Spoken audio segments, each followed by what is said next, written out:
కూడా కనిపెడేస్తా. మనము ఇంట్లో వాళ్ళందరికీ ఆరోగ్యం బాగుండాలి అనుకుంటామా లేదా? మనమందరం ఇక్కడికి వచ్చినాం కదా, మనమే మాట్లాడుకొని ఆలోచించుకున్నాం. ఇళ్ళ గురించి మొదట అనుకున్నాం. 14 నుండి వడ్డీ రూపాయి పెట్టాలి. ఆ వడ్డీలన్నీ పెరిగి పెరిగి ఇప్పుడు అన్నీ పెరిగిపోయినాయి.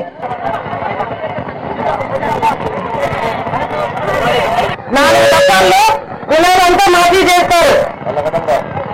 తర్వాత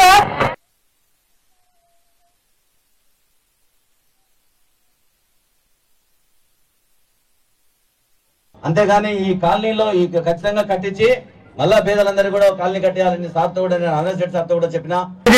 మనకు సంబంధించిన కార్యకర్తలు ఇక్కడ మేడం దగ్గర ఉండడం కాదు.